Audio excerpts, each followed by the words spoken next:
MSc Astrobiology. Yes. Good morning, everyone. Welcome, Dr. Akush Bhaskar. I know Dr. Akush for last 14 years. We did PhD together at Indian Institute of Geomagnetism.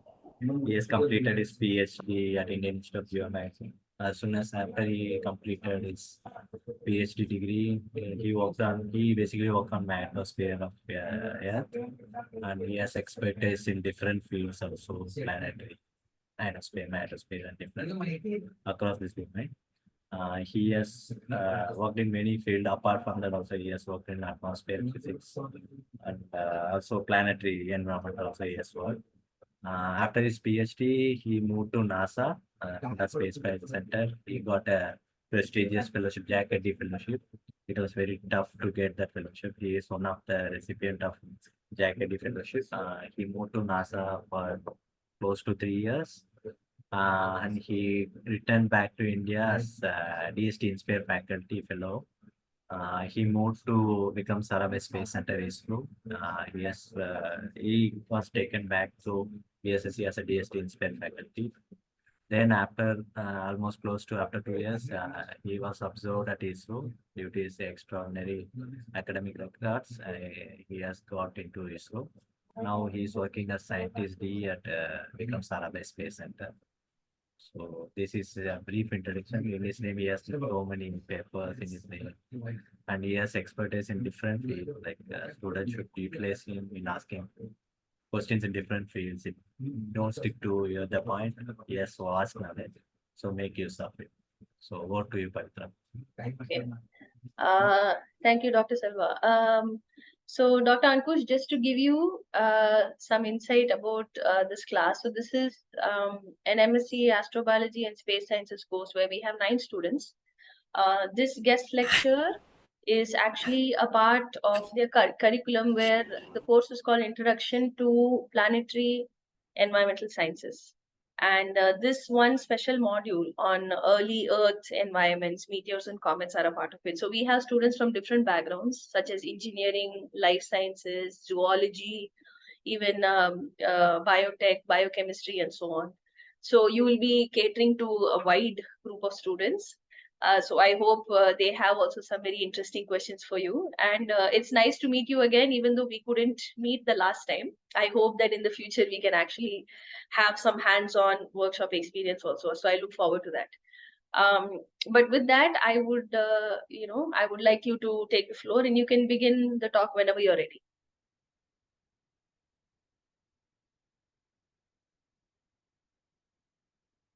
So I think you're on mute.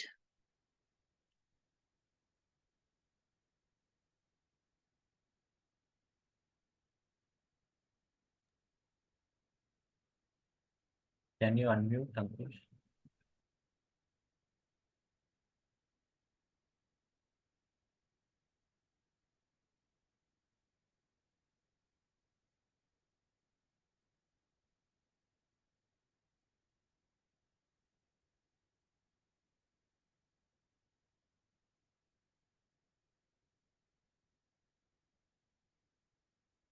I think he has some issues with internet. Let's wait. Yeah, okay. That's some technical issues.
Okay. Can you hear me now? Yes. I lost internet. You can Uh, share the screen now. Okay. Yeah. My voice is right. No issue no, with voice. no, sir, we can hear you. We can hear you now. Share the screen.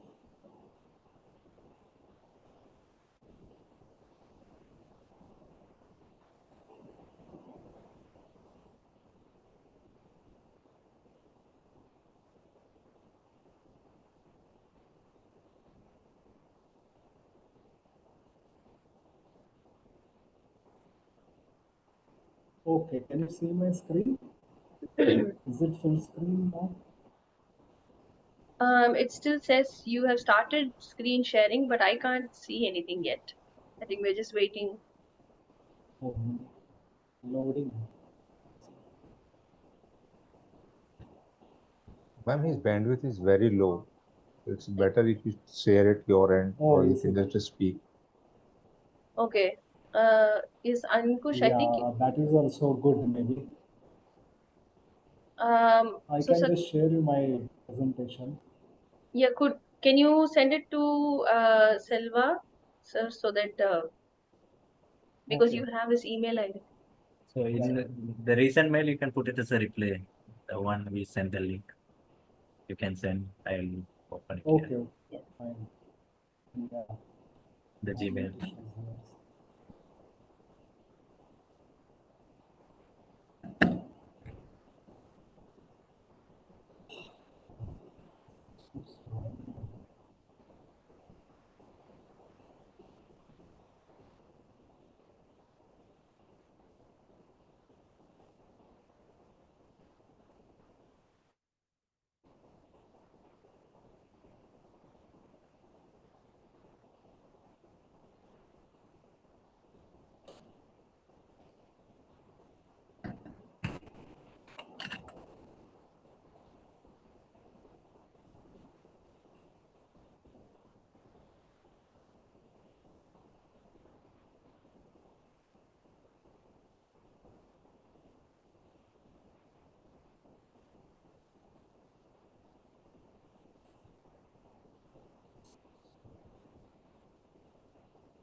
Or you can see your screen. Actually.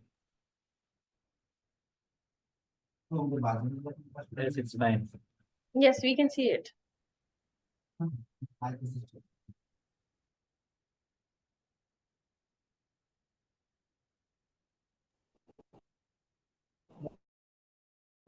can still you are able to see. Oh,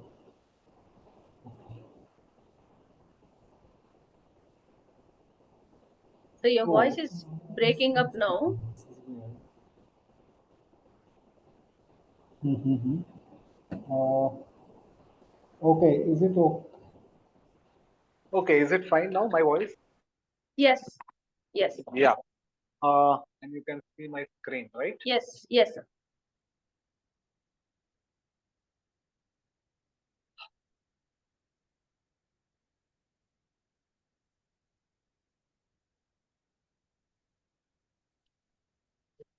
I think this is okay. Right. Okay, what I'm sending my PPT. Better, I think. Can you share that? Because I'm not able to see recent one. Yes, sir. You can just send it to that email that me and Selva had shared with you, and then we can post it here. Yeah. Just give me. Yeah, I'm just sending. Because your voice is clear now and your PPT is also visible. If you can start, it's fine. But that is a problem. That is not Yeah. okay. So slides are not moving. Ha. Another Okay. problem. Okay. Sir, his Okay. Okay. bandwidth is very low, so it's Hmm. better you So share at your end. Okay. Okay. Yes. You share it to me and I don't see slide changing. Even I change. Okay. Okay. Better you send it to.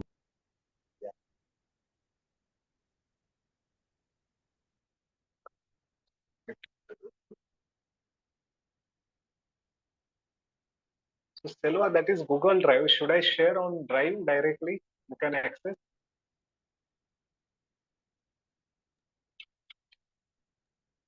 Selva? Oh, I lost him, looks like. Yes, you can share. I will just do it. I can Okay, yeah. share the link. Even in WhatsApp is fine if you can share. Hmm. Yes, I can do on WhatsApp also. Then. Okay.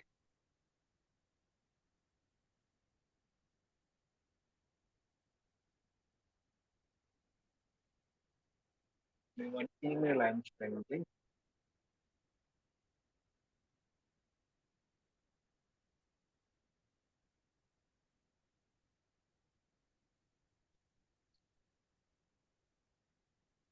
I'm sorry for this. This is too slow internet today. No We problem. have. Take your time. We have till 12:30, so no issues. Okay, yeah. 5 minutes. The audio is fine now. So only No ideas, fine. Just share.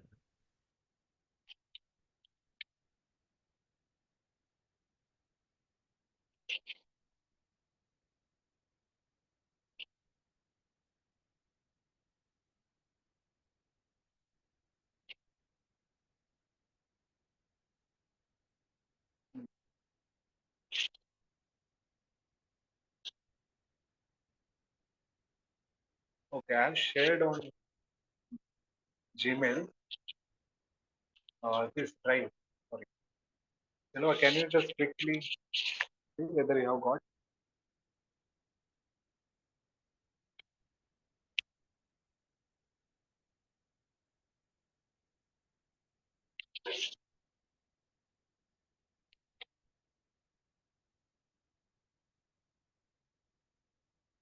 Hello? Yes, I'm checking. Selva, have you received? Should I download or it's okay if I share that? Ha, directly you can share that. Okay. No need to download. It's a Google PPT. So, okay. Download maybe format will change, you know. Okay. Just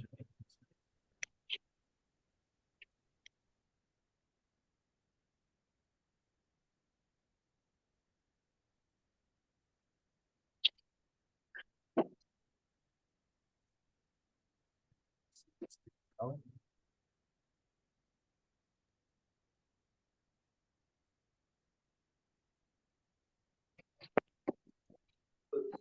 Sir, on your right side, there is in top, there is an option slideshow. yes.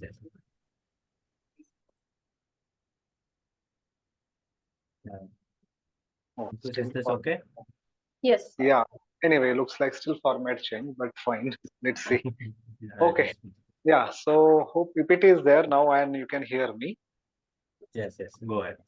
Yeah. Sorry for this inconvenience and thank you, Selva and team, for inviting me to give this talk. So I mainly work in space weather and magnetosphere physics. So this is slightly different topic, but yeah, I have worked some time on impact craters, lunar, during my early research career time. So this is which topic I really like still to talk about. So I will try to just share some insights, some basic stuff. It will be not like very technical talk, since I have seen a mixed crowd, to just give an overview of this field and have some excitements in this field. So just can you go ahead, next slide? Yeah. So this is the flow of the talk, which I intend to present here. So we'll slightly talk about the formation of solar system and solar system objects like asteroids, comets, and how they were in early Earth, how they impacted the Earth, how they shaped the Earth, early Earth and their impact cratering, because early Earth was very different. that we'll look. Then we'll talk about something about meteors, comets, and how they really originate, and how what is their role in our life formation on the earth or water on the earth, and also some geology and atmosphere formation. I just try to touch slightly on that, and also connect with the recent advancements and future missions in this direction, which will explore this field. Early Earth, actually, early Earth means around billion years back. We are talking about. So we cannot go back in a time and do what happened there. We cannot see that. There is no time machine, but definitely we can have some clues based on whatever observations or some clues locked into asteroids and comets can give some information about that. So yeah, can we go next slide? Yeah. So if you go back in the history, since the caveman, you can understand human might have been looking at the starry sky and different motions of the planets. They have observed some stars were moving. This is like since evolution of human, they came on the earth this time, and even sometime they might have seen different comets, right? They pass through the sky, bright comets and tails. And sometimes they are ascribed to the wars or disease, something coincidence with that maybe. So comets were supposed to be bad omen sometimes, and meteor showers also were there. So this astronomy and observations of these messengers, celestial messengers, comets and meteors, has been many thousands of years back. So you can go back and see some like archaeological sites and paintings in caves, and there are a lot of evidences. People have witnessed the comets and meteor showers, even eclipses. So celestial sphere has been observed in ten thousands of years in human history, and learn about their motion more accurately. But this has been evolved a lot with the time. So that's what whatever modern understanding we have. It's not just like last 100 years, but it's a part of long accumulation of knowledge. So yeah, next slide. So this is the overview of what we see early, like if you go few hundred years back. Still, we were debating about whether universe goes around the Earth or Earth goes around the universe, something like that puzzle. So initially everything was geocentric, the whole like all the planets and all the sun or galaxies going around the Earth. So that was a geocentric theory was popular, and that is obvious as a human nature because as a human we always want to be center of the universe or center of everything. But somehow that got shattered after Copernicus, Galileo. They showed that okay, Earth is not the center of the universe, but the whole like Earth is going around the star. So heliocentric system came in picture. Like our sun, helio means sun, so everybody is going around the sun. But now that still puzzle like maybe another evolution happened in the understanding. Okay, how whether center of the universe, galaxy or universe is sun, but that also been shattered, and we came to the knowledge that okay, sun is not the center of the even galaxy. They are around 30,000 light years away from the galaxy, and sun is also not a very special star. There are bigger stars than the sun and even smaller stars than the sun. So it's just one of the average star, and we are one of the part of it. But now the thing comes about the okay, but this is a structured, a very structured. Like if you look at the solar system, it's a highly structured, right? Most of the planets are in ecliptic plane, and you can see their orbits very nicely, mostly elliptical, mostly circular, slight ellipticity exists. Inclination also from equivalent not much.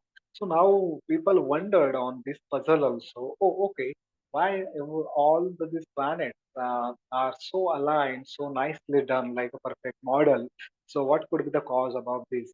So early astronomers wondered, puzzle about this, and they started thinking about okay, how the solar system came in picture. Maybe that has a clue. right? Because they form from something unique stuff. So we'll just go to that. Can you go to next slide? Just before, I will give you one slide which will connect to the Earth, origin of the Earth or Sun. Prior to that, so this is a Big Bang. People are aware about this, the origin of the uh, whole universe. It's like where the universe started. So Big Bang happened around 14 billion light years from now. That is a very large time scale. And if you look at that, everything was energetic. Like you cannot say there was a matter at that time. It was just energy, something filled the whole space, and space was very crunch, almost singular point. And when expanded, it filled the whole universe. Means universe started, space and time started that time, and this whole hot soup of energy got cooled, then converted into plasma. Then from plasma, your galaxies started building up. Then stars, each we have galaxies, every star, and around the stars some planets form. Okay, and then some planet like maybe Earth is the only planet we know has a life, and life evolved. So this is a whole billion-year process Earth has gone through from Big Bang to this, um, and that's where we are standing now. So I will go back once again. Next slide. Can go to next slide. So just I'm not going to talk about Big Bang. That itself is a big topic and not within my expertise. We'll just go to the solar system formation. As I mentioned earlier, if you look at this all solar system in nice plane, ecliptic plane, sitting most of the planet and going around the sun. So definitely there has to be some origin which caused that. So that's how the origin picture or theory hypothesis came in picture. The whole solar system from some cloud, and that cloud was a huge cloud initially of hydrogen cloud or from nebula, dead star. So one has to remember that our sun is not a first generation star. It formed later. Means many generations happened before the sun. So sun has or sun or whole solar system has evolved from thing dead star remnants, and those we call stellar nebula, and that's from that stellar nebula. And stellar nebulas are mainly composed of hydrogen, helium, and some heavy elements, some fraction of heavy element. So there was a huge cloud. And go to next slide. So this will show you the uh, how it formed. So there was a huge hydrogen cloud, and that somehow got triggered and started collapsing. Okay, so it's not a like simple cloud. It's many solar systems you can fit that big cloud. It was originally, and triggering mechanism could be anything like nearby supernova or some passage of some huge star cluster which triggers the collapse of this cloud. And when it starts collapsing, what happens at the center? If you see the center, you have a density increasing with time. Millions of times. This doesn't happen in 1 or 2 days. It takes millions of years. So at the center, you have accretion happening. All the matter is there, and when density goes up, you have a lot of heating happening. Okay, because of you have crushing the whole matter at the center, but that is called protostar formation type protostar, because there you have a glow, some condensation and heat is liberated, but around 2 crore degrees Celsius temperature, we need certain degree of temperature to start the fusion. Like you have a hydrogen, four hydrogen, you want to squeeze them and form the helium. Okay, and that is a nuclear fusion. So that nuclear fusion takes around needs a huge temperature, and when they met, the protostar, young star, which is a new baby type, and it starts burning the hydrogen into the helium. And whatever there is a difference if you add the four hydrogen atom, and if you check the mass of that and helium atom and check the mass of that, there is a difference delta m, and that small fraction of mass is actually converted into the energy, and mainly what gamma rays. Okay, and those gamma rays are generated in the center of the star, center of the core, and that's we call the birth of the star that happens. And now what is happening? A lot of matter, or more than 90% matter, goes into this star formation, young star or young sun. But still, there is a lot of matter which is remaining and which is going around the star, because now you'll ask the question why it is going around the star and why it is going around the ecliptic plane. So that comes through the some angular momentum, and that's the clue for the structured solar system. So when, as I told you, there is a huge cloud, we don't expect that cloud to be very stationary, non-rotating or something. So in universe, nothing is stationary. Everything is moving related to each other or rotating. Okay. So this cloud also had initial some angular momentum, and when that slight small angular momentum even it is there. Okay, um, so if you see, if you crush any the conservation of angular momentum, if you reduce the size of the cloud, it will rotate faster based on that. So similar thing happened here. So slight small angular momentum was there. Slightly it was rotating initially cloud, and that angular momentum has to conserve even the cloud condense. So everything started rotating faster, and that's how you have a central disk formed. And this central disk now is just like remnant material, and which is mainly made up of hydrogen gases and some heavy elements also. Okay, now this say heavy elements will start getting condensed faster than gaseous element, because temperature is still very hot and gas cannot condense in hot temperature, right? So they need cooler temperature, but metals type ions and nickels and all those are heavy elements. They can be condensed in a few thousand lesser degree temperature, and that happened in the early solar system. So these heavy elements started condensing faster, and once the small nucleus form, other materials start getting attached to that, and those are called planetalism formations, or we call like planets. Early planets are not like planets we do see today, but they had a huge like size, and you have a gas envelopes, but at center you have a core formation going on, and that is also still in liquid form because they are not cooled completely like Earth is now. Even Earth is not completely solidified. Like the moon, if you see, moon is almost solidified because it's smaller size, but Earth is still like active planet, and core is still active and liquid form. It will take a long time to cool it down. So early Earth or early planets were almost molten in state and have a huge gas atmosphere to them, and that's how inner solar system formed. And whatever left out, like there are like gases, um, uh, gases. So they were stripped away from the stellar wind. We call that is stellar wind because young sun was very active, very dynamic. Okay, it was throwing out the material also with a high rate, and they swept away these gases away from the inner planets or towards the end of the solar system. And that's why if you look at gas giants, Jupiter is not a solid planet, Saturn is not a solid planet, you will see those are gas giants because all this gas got accumulated there instead of inner solar system.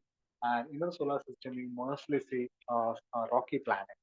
So that's how we have a nebular hypothesis. This is proposed in 18th century, and still it is one of the promising hypotheses we have to, because it explains a lot of stuff.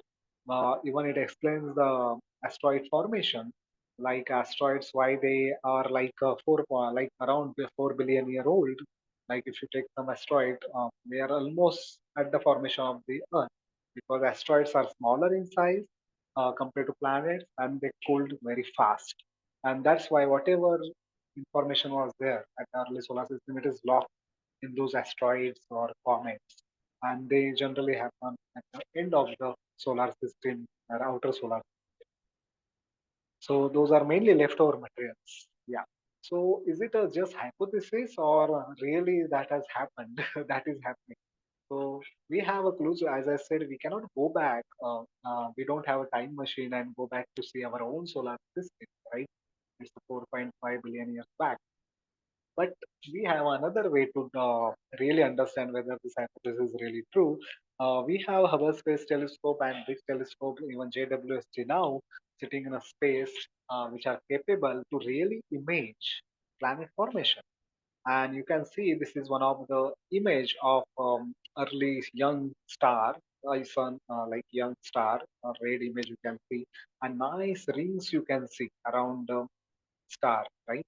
And that is actually early sun getting formed there, and the early solar system, solar system you can say, but that is not our sun. It's an exosolar system you can say.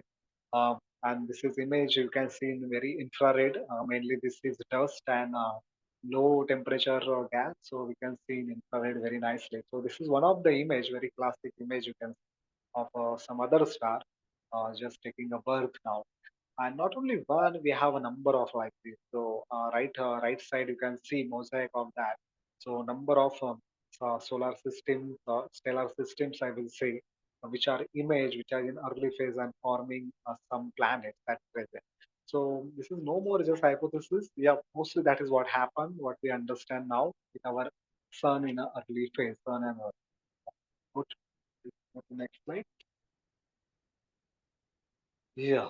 So the what happened in the early phase is also more. Um, uh, we have to really have a lot of imaginative power to do that because earlier they said it was gaseous, molten, and very hot Earth. On other planets also were the similar situation.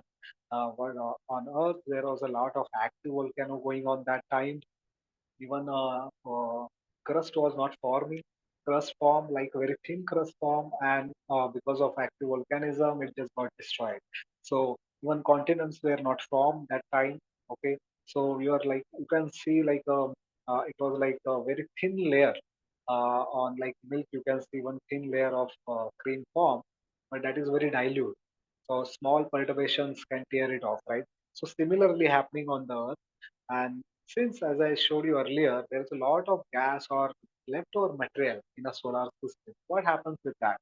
That got condensed and they formed the meteors or debris, asteroids, and there were a lot of them. Now we have only certain pockets located asteroids, but that time in earlier formation, they were like filled. Whole solar system was filled with those debris.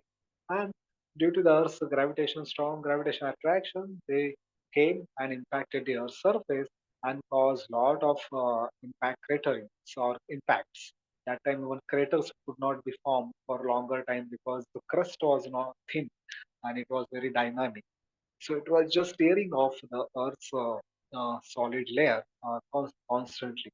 So this epoch was uh, very intense in that time, and it took time to subsidize for forming the continent and ahead. Yeah, can you go ahead? So this how do we know that now? That is a puzzle, right?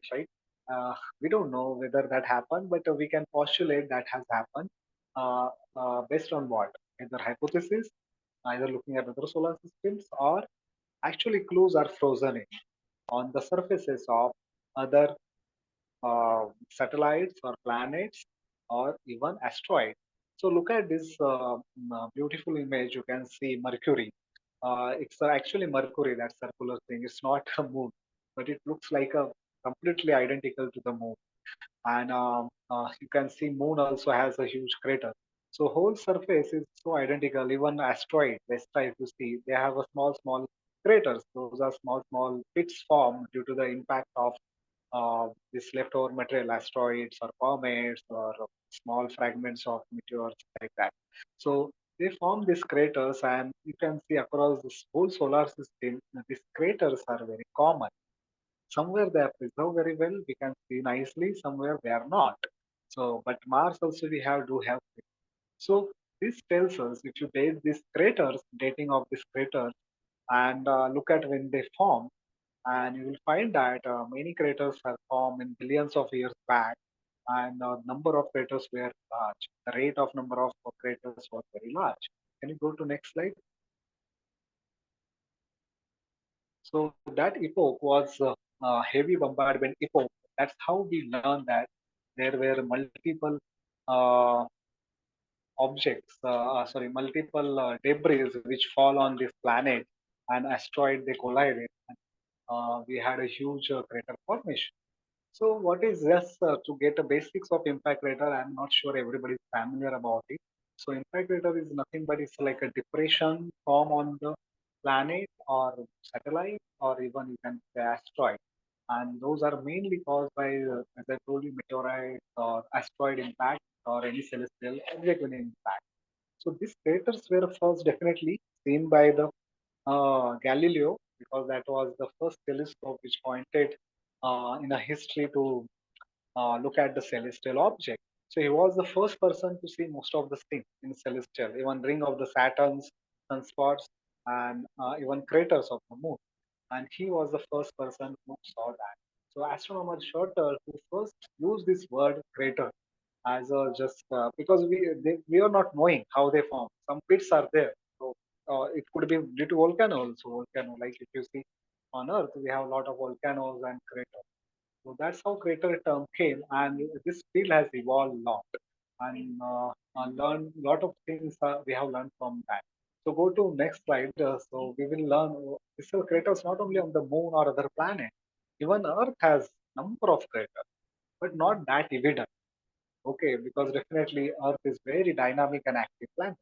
So look at this map of the craters and size is denoted by the circle radius or diameter, and blue are exposed means we can see them craters. Okay, those are like identifiable, and unexposed means they got sedimented or beneath the ocean floors hidden because see billion year time scale we are talking. Some craters have formed early phase of Earth, and that time what happened? They got eroded due to the water, weather on Earth, or some other craters form or volcano happen. They fill the crater. There are a lot of processes happening on Earth which we cannot always see those crater intact, like unlike a moon and Mercury because they don't have atmosphere. So that is the one advantage. This problem on Earth we cannot have a clear study of impact. But still, we have a number of craters and we have learned a lot about them and their ages and even some early Earth formations we can study. So can you just go next? I hope this video plays. Can it play or no? Oh my God.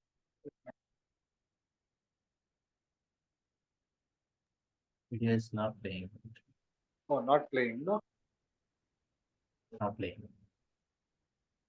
There's something access issue. Yeah. Anyway, fine. So we can skip that. That is the just simple video to show that why on Earth like we cannot see craters. So it shows like how the debris get filled and everything.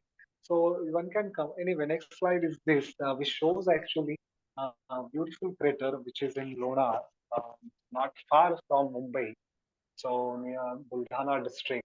So this is one of the crater formed due to the impact of meteorite, and that was not very big meteorite, just 30-meter size.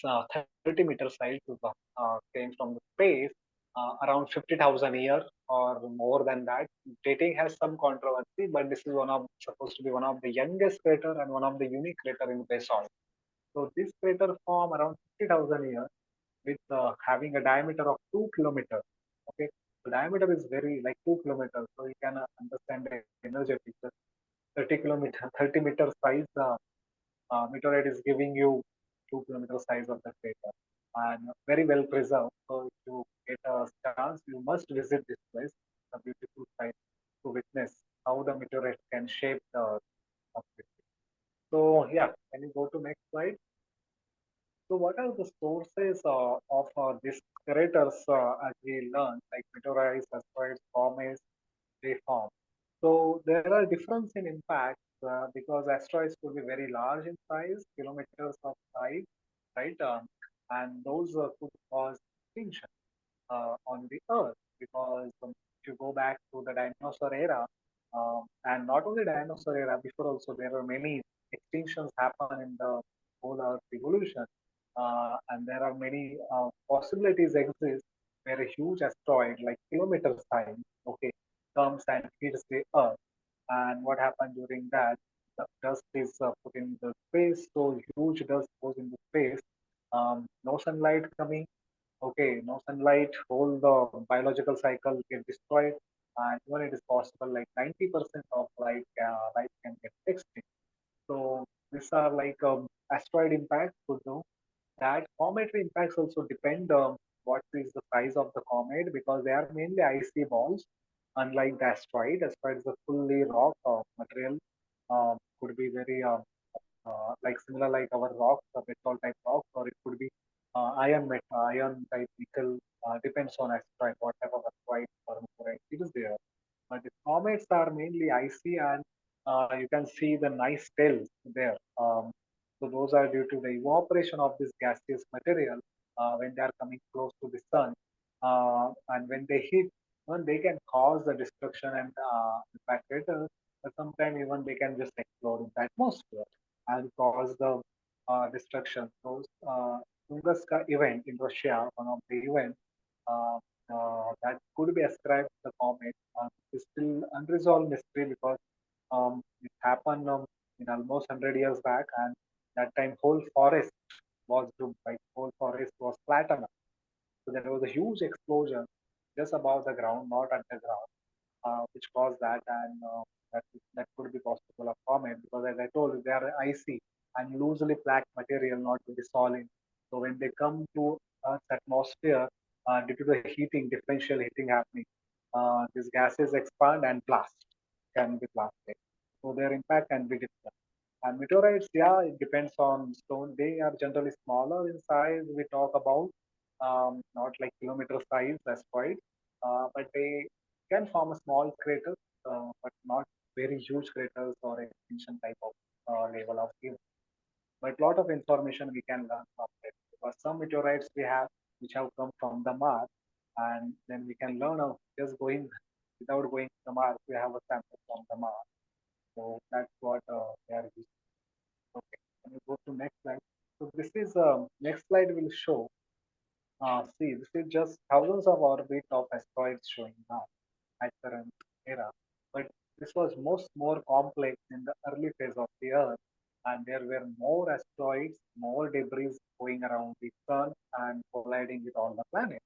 And also note that there were not only just 8 or 9 planets early solar system.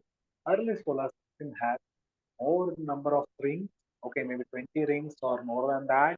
So more planets, 20, 30 planets, but they were like irregular orbits and they got collided each other, they got merged or can form the ring or form the asteroid belt, like that happens then. So early solar system has had more planets, more debris, and more collisional scenario than current. But now also we have thousands of asteroids which could uh, intersect the Earth and other planets and cause destruction. Only the probability is very less compared to Earth. So can you go to next slide? So it will show you the early Earth, how the bombardment was that. So if you look at this slide, so this is known as LBH epoch, which is mainly people ascribe to 3.9 to 4.1 billion year time scale, and we learn this from the lunar surface because moon has so many craters, right? So they've been dated and they found that number of craters increased during means most of the craters are falling around 4 billion year time scale. And now this is what if you see rate of this is very huge compared to current rate of crater formation on the moon. Now very low, but that time it was very very huge.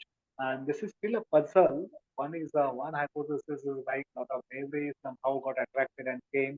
Another hypothesis comes up with like that. Okay, there may be chance like because gravitational perturbation from the solar system, other planets. That time, more planets may be there, and they disturb this asteroid or debris and they thrown into the orbit such that they came and impacted the sun, sorry, moon Earth system and caused a huge bombardment at these space.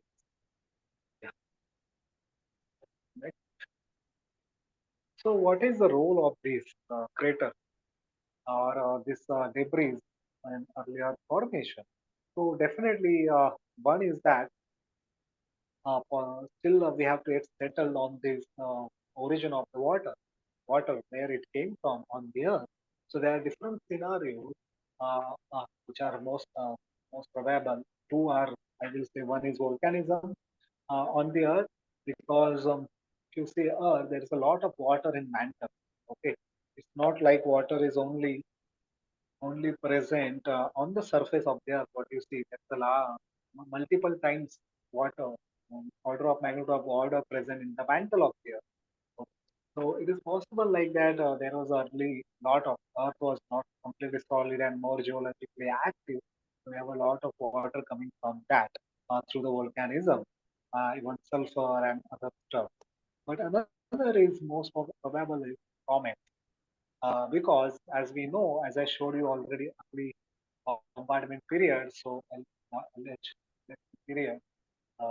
In that time also we have a huge bombardment of comets and debris and asteroids and meteorites. So they might have been one of the reasons which carried the water on the surface of the Earth. Because we do see a large fraction of this quantities present on comets, even organic material. So that is another puzzling question we have. That's okay. Earth was not habitable earlier. When oxygen was not there, our oxygen was too high. Then somehow oxygen nitrogen balance, and then life could breathe it. That happened. But even atmosphere evolved, and we don't understand exactly what triggered that changes, and that even that could be still associated with the early shaping of the Earth with debris and comet back. But water definitely one of the strong candidates is comet, and still we have a lot of research going on that. You can see here like composition of comet and asteroid in this table. So you can see mainly comets are icy, frozen gases, ammonia, methane they contain, one carbon dioxide, large quantity they have. तो Whereas, water like that. hello, can you hear me? Yes, yes, we can. Ha, yeah, can you go back previous slide? Yeah. So in this composition, you can see these asteroids are mainly like rocky materials. They are mainly made of olive, pyroxene. These are all minerals. Even on Earth, we do see that. But iron and nickel, um, those are nickel type of material, rare earth elements. Those are higher in quantity in asteroids. That's the difference. And Earth rock, we do have that difference. So that compositional changes, composition you can clearly see. Comets are very strong candidates for water and even some organic material which needs for Earth to trigger the life. So there are earlier missions which have studied something like sample return missions. Comet dust has been returned by Stardust mission by NASA, they found some amino acid in that sample, so which confirms that yeah, they do contain that. Another also, can you go to next slide? Yeah, another future missions we have now is or already just recent mission Hayabusa and Osiris, which have gone to the asteroid. As I said, comets are strong together. Even asteroids have a lot of things important which could have uh, impacted the Earth's early evolution and life formation. And the sample return missions from Venu and Itokawa for asteroid, we have got a sample and those are in analysis. Osiris X is just in 23, I think last year sample is returned and they are studying their compositions and trying to understand how the early solar system was, because these grains are preserved. This is something beautiful about this asteroid. They have been almost intact until there is a collision between two asteroids. Minerals and all things will not change because there is no weather, so there is no water, there is no atmosphere on them. So whatever early solar system was, some imprint will always will find this asteroid. So for that, there is a future mission coming up. Now you can look at there's a this are which is a Comet Astrobridge exploration sample return by NASA, which is going to actually sample the nucleus of a comet. Okay, that is also very ambitious mission. So we know from spectroscopy and remote observation what comet could be made of, and that, but there is a no institute like go and collect sample and study. So this is one of the very ambitious mission coming up. Another is MMX. So this is a Martian moon exploration. So that will be going by NASA, and that will be sampling the Phobos, which is a moon of the Mars. And but this is not actually like our moon itself or satellite like moon. It is capture asteroid mostly, and that's why that has a lot of interest. People want to study what is it. So these are the upcoming missions and shed the more light in the direction of evolution of early solar system. And India also has something coming up next. So this is one mission. I'm not going in detail. So this is just an evolving mission. So Chandrayaan 3 we have landed already, but now Chandrayaan 4, which is sample return mission. That itself, like we are going to collect the sample from the moon and return to the Earth. Already Apollo has done that, and we have learned a lot of things about uh, early solar early formation of the moon. So why the samples are important? What the information they contain? Because moon is also like airless body. So a lot of things are preserved in that. Even you might have seen that we have confirmed already there is a water on the moon in some craters, South Pole and all. So water from where it is coming from. So only source exists is this cometary bombardment during the early phase or later phase of time. And they might have stored this one organic material in a shadowed region and one water. So that's why sample written missions from the moon are taking a lot of interest and headlines. Even India is not behind, so four will be coming in few years, and we'll have our own sample to understand how the moon formed, how the entire early formation of solar system shaped the moon, and because moon is not very far from Earth, so similar scenario also gone. So like that early Earth formation studies can be really one more insight on this sample. Yeah. So I think I will stop here. Uh,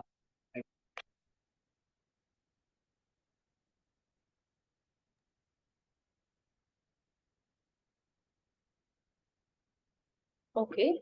Uh, Thank you for that very enlightening talk, because it was very interesting to hear about impact craters and the importance of meteorites and all of those samples, because those are some things that I am also equally interested in. But at the moment, we will see if any of the students, guys, if you have questions, you can unmute and you can ask the question, or you can type it in the chat box as well, and then we will ask the questions to Ankush.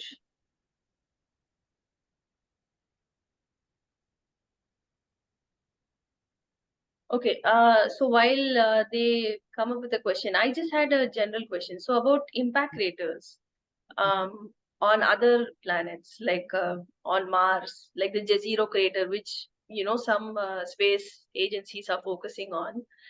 Do you think it will be interesting? I mean, what is your take on looking at impact craters on other planetary bodies also, from sort of an astrobiology perspective, or even from minerals? What are we supposed to look for?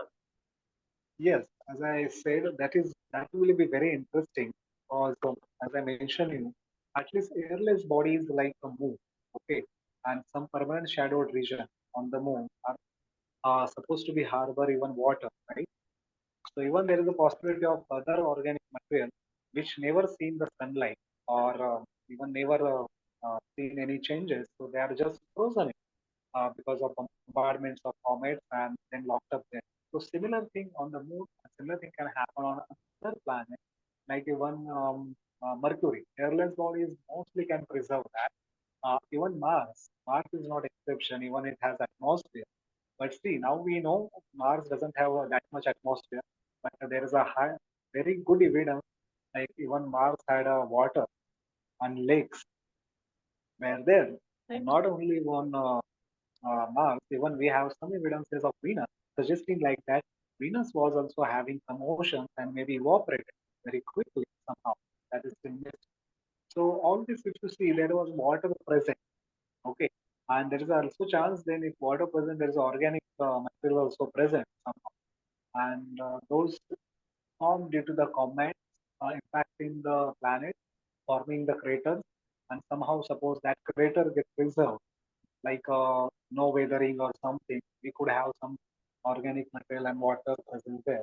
So definitely those are still interesting to look at other planets craters. Even like moon, we are doing the same, right? We want to go to the south pole and go to the permanently shadowed region, but those are actually common. Those are impact craters, huge impact craters, and their walls are so high, so you don't have sunlight reaching there, and that's how the permanent shadowed region can form. So they could play a very critical role in finding water or organic materials on other planetary bodies. Okay. Just sort of a follow-up question in general. Do you think having a permafrost layer, like you said, something that is completely in shadow compared to maybe a rocky surface? If we look at some of the craters on the moon compared to Mars, you think there is one direction we should focus on more, or it's kind of different structures, different base foundation will be a interesting study? No, okay, I didn't get your exact question, but what I understand, like, should we look at from first or something else, right? Yes. So I'm saying the impact craters like the Chandrayaan mission, which focuses Yeah. on, as you said, in a shadowed region where you have an ice layer, or maybe even like on Mars, which is not a permafrost layer, but like you said, the fluvial deposits, those features that you can see. Right, So, right. so both of them would Ah, be different. yeah, that is a different way to look at. Now, those like fluid type depositions and fluid type structures you see on Mars, those could be indicative of motion of a fluid, right? Now, Right. next question is whether it is a water or some other fluid. Okay, so Yes. that still remains the open challenge to how to look at that. Even you can see the Europa. Europa look nice structure, right? Correct. Initially, people thought like those are networks made by some advanced civilization, but now we realize that is a frozen fully, Right. and those are Right. the cracks and already going on. So that interpretation come up. So definitely geologically, planetary geology that comes under planetary geology completely.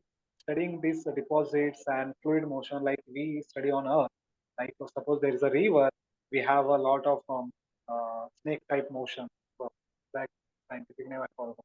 But we can those type of motions means those type of deposits we can look at it fluid type of motion. But even those can be formed due to the wind. That is also Right. one thing. Wind as also is a fluid, one of the things.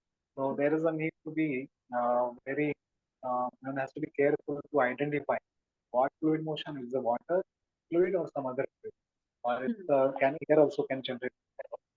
So, but that is important because suppose we cannot go there. Right. Suppose landing is not possible. We are remotely imaging the planet. That is the only best bet we have.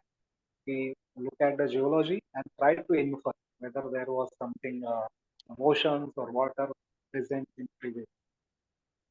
So Right. both approaches is needed definitely. Where we can go and Yes. really look at, we should send the institute payload and look at those. And where we cannot, no. Now exoplanet. Now next, this is we are just talking about the planetary, right? In our solar system. But now we want to really identify signatures of life or astrobiology in exoplanet. And what is the way? We cannot do imaging of surface. They are too far. So geology, planetary geology, we cannot talk. Okay. Only option we cannot send payloads. Forget about that. Two options are only left is spectroscopy Right. and studying their emission, atmospheric emission. Right. So suborganic present in atmosphere, and we see some emission lines in IR or something. We can tell about maybe there is a line. So that is so there are multiple ways to look at this, and all approaches are important and sometimes convenient. Right. Okay. Yes, Mohana Sai, you raised your hand, so you can just unmute if you'd like, and you can ask the question. Thank you, ma'am. Hello, sir. Good afternoon. It's nice to have you, sir, on this thematic. I just wanted to, sort of ask one question with some precursor information. There has been several experiments conducted in space, particularly on International Space Station by ESA, JAXA, and NASA, and have provided valuable insights into survival and transport of microorganisms via meteors and comets, like especially in the context of panspermia. What can be the possibilities of Indian space exploration missions concentrating, experiments that supports and explore new, perspectives into astrobiology? Yes, sir. Yeah, actually, astrobiology is a new field. So recently, we had some vision planning going on for national level for this one astrobiology group is there, which is actually trying to come up with an experiment. And see now, before that, now India is capable of sending some experiments in space. Okay, when we are going to the moon, Mars, and all stuff. So there is a possibility of studying this type of experiments, microgravity experiments or biological some other experiments on PS4 platform. So that is one of the last stage of the rocket, and which orbits around 4 to 500 kilometers orbit, where we can actually send this type of experiments and conduct the study.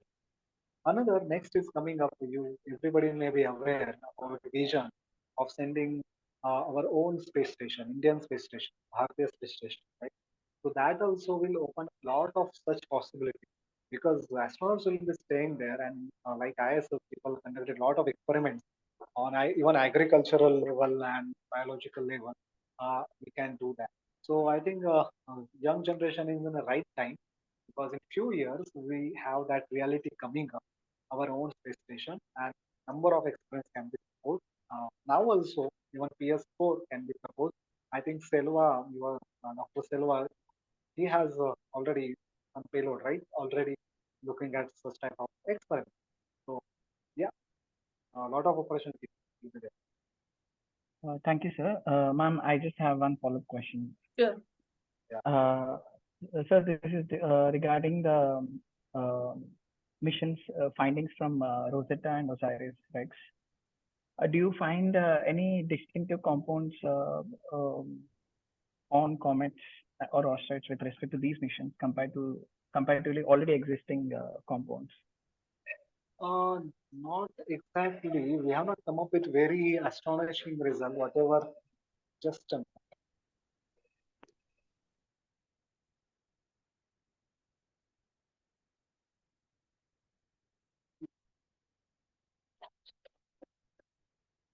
yeah. So the thing is that at now we don't have any astonishing thing. See, those amino acid type and organic some material we have found, which is building block, and that is a common stuff we do have, but not like okay, some confirmation of bacterial level or something like. Even Mars is the same situation. We don't have it a confirmation of really living type of stuff, something other than the. Okay, sir. Thank you, sir. Okay, so we just have a few questions here, so I can just read them out. Pallavi asks, what are the key differences between the shock metamorphic effects produced by high velocity impacts and those produced by low velocity impacts? And how do these differences affect our understanding of impact crater formation? Very good question. So first of all, first meteorite craters were not famous. I will tell you how the history was. When they found craters, people ascribed they are volcanic in origin because that was known. Like big something was early, like hundreds of years back.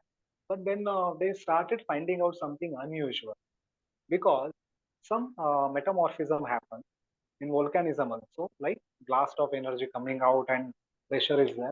But impact craters are very high velocity, kilometer per, like tens of kilometer per second velocity is coming and hitting the earth. Okay, kinetic energy is like equal to many TNT. You are exploding in a one go. Okay, So that can generate like pressures of gigapascals or something, very, very high pressure.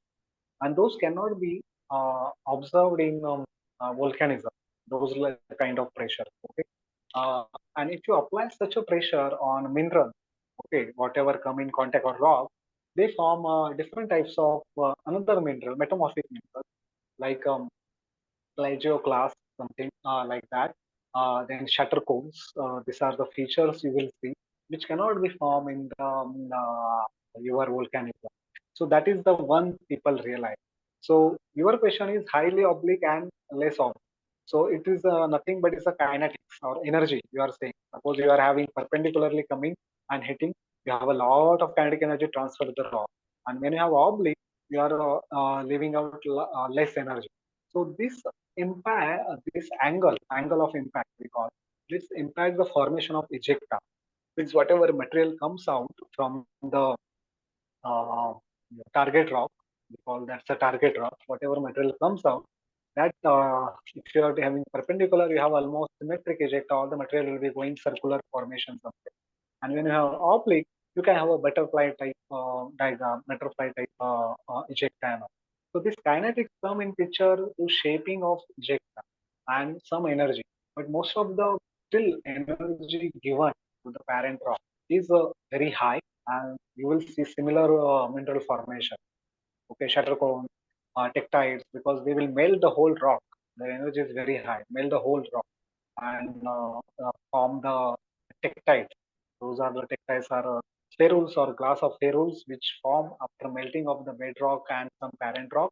Impactor rock which goes in the space and pulled down. So most of the minerals and all we identify, those are found in impact craters, not in volcanic. That is the main difference. Otherwise, we do the same similar flavor of metamorphism. Okay, thank you for that, sir. Next question is, as comets are strong candidates for water, can other chemicals, which are also essential for the origin of life, can they also be found on this interstellar medium, or can they come from them? Oh, interstellar is different. Okay, interstellar medium is Yes, another different context. correct. Interstellar medium is between like solar, our sun and another sun. Okay, Okay. Voyager is there now. Voyager has reached interstellar medium, and that like is just made up of very less density stuff. So another material, actually life is another context. Even you can have all organic material. How the life get triggers, that's another, I don't know. I have answer for that or anybody has an answer. Because organic material you can have, but that doesn't mean it will form the life. Okay. So it is the triggering is different and we don't understand properly. Um, there is a possibility like basic building material, raw material we get from comet.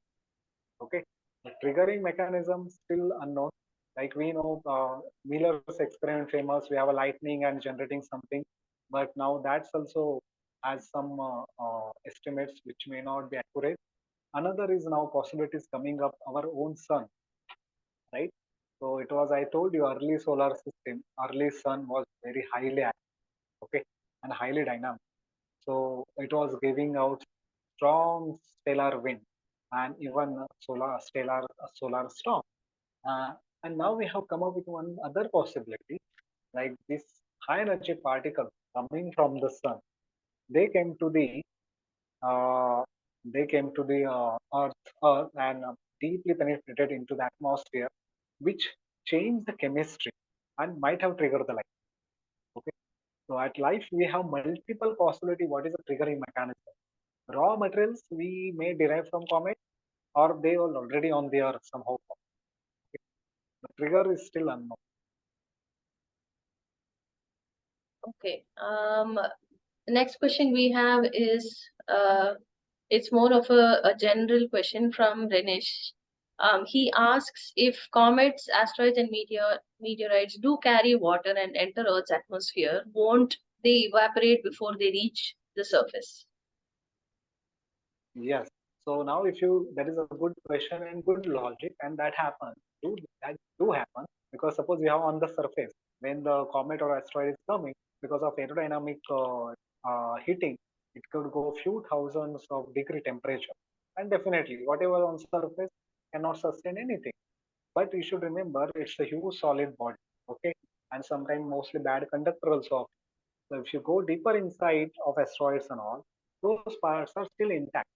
They are not like molten or something. So it will be still preserved. It's the same like astronauts come back to the Earth.